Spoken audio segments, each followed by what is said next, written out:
go skateboarding.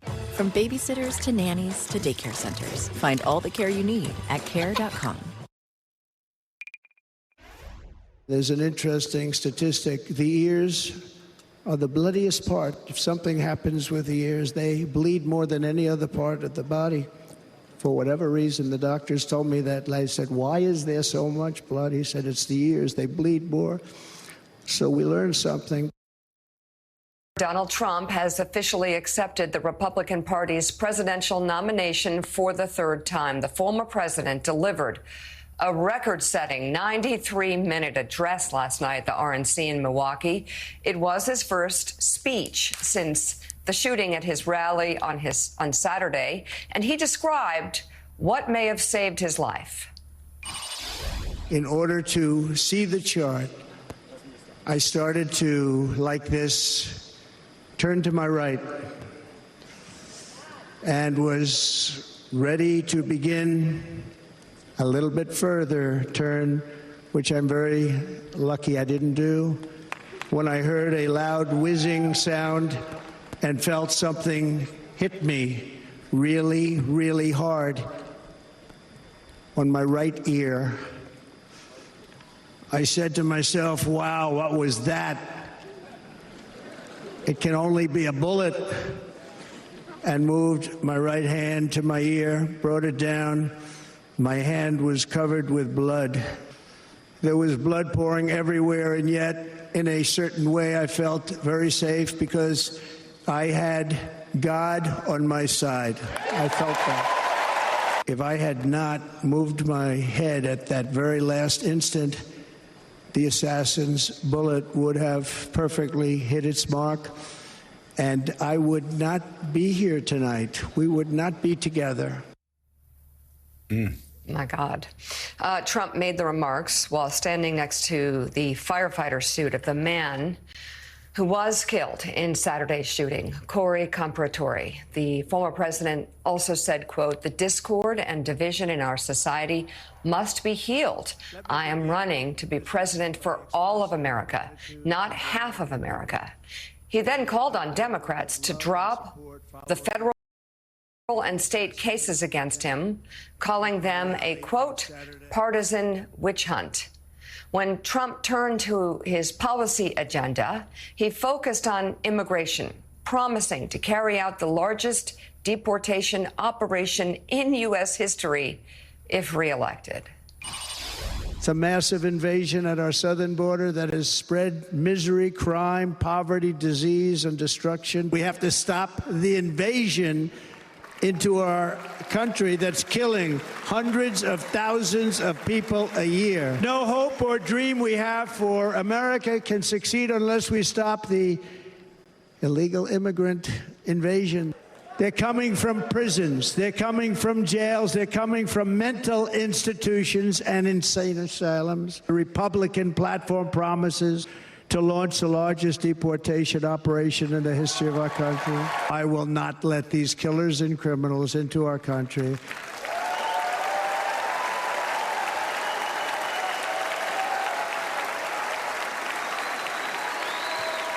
I will keep our sons and daughters safe. Just a couple things right here. We're going to continue going here. But I do have to say, Jonathan Lemire, it is worth reminding people that are watching here that illegal crossings from Mexico into the United States reached a 50-year low under Barack Obama, and they were at that 50-year low. At the same time, Donald Trump is running in 2016 talking about an invasion, an illegal immigration invasion. And those numbers have gone up. They went up under Donald Trump, then they exploded under Joe Biden. They have started to go down, just like crime numbers have started to go down as well. But this remains a very potent issue, and a very potent issue not just for Republicans, but also independent swing voters and a lot of Democrats, which is why the Democratic Party got behind a Republican's very tough bill on illegal immigration to actually have more border security than we've ever had. And it was killed by Republicans. killed by Republicans because Donald Trump wanted to preserve it as an electioneering issue. Senator Langford of Oklahoma, that conservative Republican, was in the room last night. I would have liked to have seen a couple thought bubbles from him while he listened to Donald Trump complain about the border. And I do think we need a moratorium here in the media about praising Donald Trump's new tone. That doesn't ever happen on this show, mind you. And certainly the first 20, 25 minutes of the speech last night, his lengthy recitation, what happened on Saturday, was new. It was different. The room was silent. People were listening. There were some in the crowd who had tears in their eyes and streaming down their cheeks as Trump talked about his brush with death. But once that moved on, it was suddenly a Donald Trump rally again, maybe a little more subdued in terms of tone, but full of false claims about things like immigration and a rambling, dark rhetoric that does seem out of place, Joe and Mika, with what so many Americans do face, with reality in this country right now. And I will say, and we're going to spend so much time this morning talking about it, but there were a number of Republicans who sort of expressed that it was a missed opportunity last night for Trump to actually try to, for the first time ever as a political candidate, reach out beyond his base. And a number of Democrats say, look, this is the guy that we can beat. What a flawed candidate he is, which is why, of course, there's so much scrutiny about President Biden's upcoming decisions. Well, there is so much scrutiny about that. I will say, Willie, there is Republicans at the RNC are supremely confident, regardless of any misgivings there may have been from Republican consultants last night. The people in that room, by all accounts, believe that Donald Trump is their man. He's going to win. He's going to restore America's greatness, and that he has the hand of God on him. Not meaning to upset people who are watching, but that's what Republicans feel in there. They feel confident. Extremely confident, the most confident I think any Republican Party has ever felt going into an election in late summer. Also, you notice he had the Elvis lights behind him. Yeah, I noticed that. The Trump thing had the Elvis lights behind him. So he's going full Elvis here. But it was, there it is, Elvis 68, baby. The 68 special. I think I've seen you in front of things like that before, Willie, as well. Just missing the leather jacket, Joe, the black leather. Yeah, but there will be people throughout the day picking through the speech, talking about what he said, the Hannibal Lecter stuff, rambling stuff that, again, just didn't make a whole lot of sense, but was standard fare. But make no mistake of it, this is a Republican Party that goes into the general election more unified than they've been at any time, my gosh, in 20 years. Yeah, and you go into an NBC poll going into this convention this week that showed nearly 3/4 of Republicans support their pick for president, Donald Trump. Now, after all the debate and all the discussion after January 6th, you think about where the party was. It's time to turn the page. We have to move on. They are there. Donald Trump is their guy, and you saw it in the room last night. And the confidence comes not just from their candidate, but from, of course, what they're watching on the other side. And they believe in some ways they can stand back and let the Democrats beat each other up and do the damage to themselves. They're looking at these new battleground polls that show Donald Trump making up more ground, enjoying leads in most battleground states at this point. So there is a reason for the confidence. But I will say, and I'm sure you guys heard this last night too, Democrats have been depressed lately, let's just say it, about the state of play.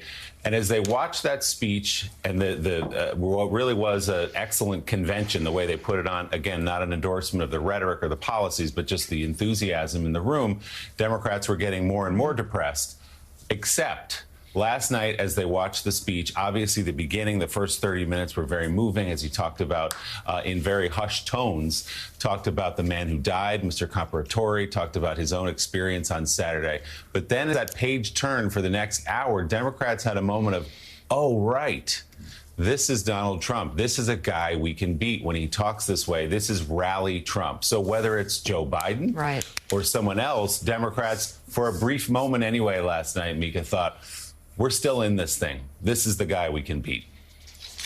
Yeah, and also just to cap off this conversation, Trump went into foreign policy. He boasted about his meeting with the head of the Taliban, as well as North Korean leader Kim Jong-un, and claimed that he could, quote, stop wars with just a telephone call. He also falsely claimed that Democrats cheated during the 2020 election. So the big lie still out there in a big way. He didn't, of course, touch on abortion or January 6th, so he stayed away from that. We'll turn now to the continued and growing pressure on President Biden to drop out of the race. Several people close to the president tell the New York Times they believe Biden is beginning to accept the idea he might not win in November. This comes as grassroots fundraising is not keeping up with the demands of the campaign. One source tells NBC News that Biden's team expects to only raise 25% of the big donor money it had originally projected to raise in July. Meanwhile, former President Barack Obama reportedly has concerns about President Biden's ability to stay at the top of the ticket. That is what two sources told NBC News. The former president sees Biden's victory as, quote, getting harder. One of the sources said. The Washington Post reports former President Obama has said President Biden needs to seriously consider the viability of his candidacy. And with those comments, finds himself in a situation that is getting more grave. Yeah, and the Biden camp, though, pushed back. They did. The Biden camp offered some of the most aggressive pushback, with one source telling NBC News, quote, can we all just remember for a minute that these are the same people who are trying to push Joe Biden out, are the same people who literally gave us all Donald Trump. In 2015, Obama, Pelosi, Schumer pushed Biden aside in favor of Hillary. They were wrong then, and they are wrong now. The source also pouring water on concerns over Biden's poll numbers, pointing to polling back in 2016, the election that showed Hillary Clinton leading Trump by as much as 9 points. That source adding, quote, how did this all work out for everyone back in 2016? Perhaps we should learn a few lessons from 2016. One of them is polls are BS. Just ask Secretary Clinton. And two, maybe, just maybe, Joe Biden is more in touch with actual Americans than Obama, Pelosi, Schumer. So, John Heilman, this is fascinating because there was sort of a tale of two Biden campaigns yesterday and a tale of two Democratic parties. You would listen to most of the people that were talking yesterday were suggesting that the president is moving in the direction of getting out of the race, and there's very specific discussions taking place. But you also had campaign officials who aggressively pushed back on the fact. But again, let's be clear here that you have had Schumer, Pelosi, Jeffries, Barack Obama, just about every major Democrat expressing their concern directly to President Biden. Reverend Sharpton, I saw in the New York Times in an article, expressing their concerns that he could lose and he could damage his legacy. And a spate of polls, now even public polls, CBS has him down 5 points. Swing state polls seem to keep going in a bad direction. New Mexico, Minnesota, Virginia, New Hampshire, a lot of states that were not in play leading up to the debate, suddenly more than in play for Donald Trump. So what happens? Yeah, Joe, and I think one thing that happened yesterday was as we were on this yesterday morning talking about the kind of extraordinary kind of orchestrated